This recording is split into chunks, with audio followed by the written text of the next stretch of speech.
Olá! Agora a gente vai falar um pouquinho sobre uma questão que vem bastante de dúvidas dos meus clientes, que é o freehold, leasehold, share freehold e essas nomenclaturas que podem causar bastante confusão. Quando você tem uma casa que é freehold, você é dono de tudo, da terra, do imóvel. Então você tem controle e você não tem que pagar nenhum custo extra sobre ela. Então, você também é responsável por toda a manutenção, por toda a questão do imóvel. Isso cai sempre em quem é o dono, né, daquele imóvel do freehold.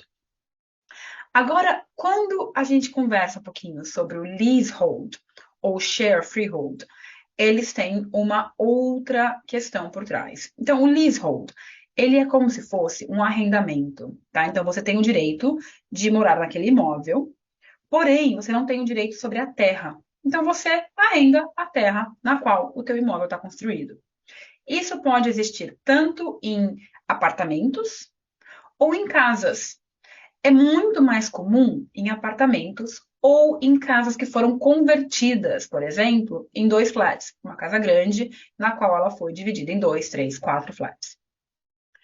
Qual que é a implicação para vocês quando vocês têm um leasehold?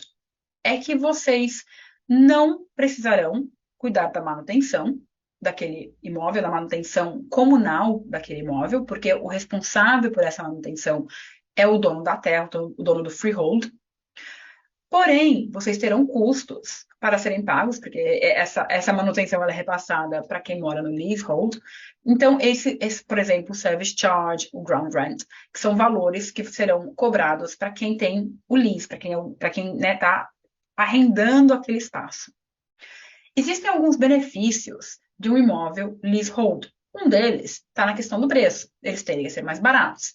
Então, se você está comprando o teu primeiro imóvel e talvez não seja suficiente para comprar um imóvel freehold, uma casa total, você provavelmente, né, pode ser que se qualifique para comprar um apartamento, que no caso seria um leasehold. A grande maioria dos apartamentos são leasehold. Pontos importantes para ficarem atentos no caso do leasehold é o tempo desse acordo, o tempo desse contrato.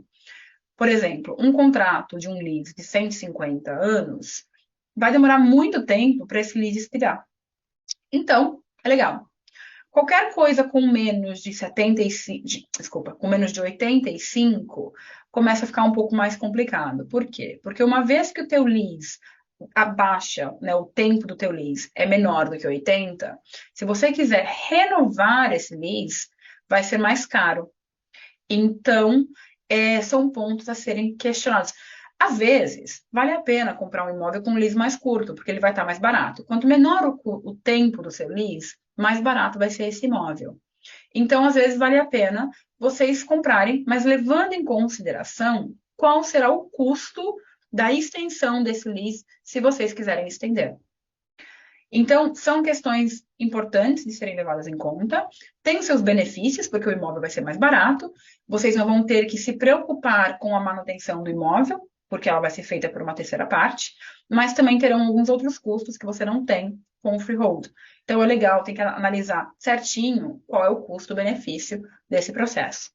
Tem uma terceira opção também, que é o share of freehold, que é quando você mora num conjunto, né, num flat, por exemplo, num prédio, e você pode comprar, você se junta com os outros moradores e vocês compram esse freehold. Então, você divide com os outros moradores. A vantagem, nesse caso, é que vocês têm mais controle sobre o teu lease. Você ainda vai ter um lease, tá? Então, o teu lease, mas você tem o lease de você mesmo. No caso, vocês têm controle sobre se tiver que estender esse lease, o preço que é cobrado, e também de poder fazer a manutenção dentro das condições que vocês quiserem. Então, é meio que um meio termo entre o lease e o freehold. Então, se vocês tiverem mais dúvidas sobre esse assunto, entrem em contato, me avisem, que vai ser o maior prazer conversar com vocês. Mas para entender essa parte e para saber sobre o lease e os termos específicos desse imóvel, esse é o papel do advogado.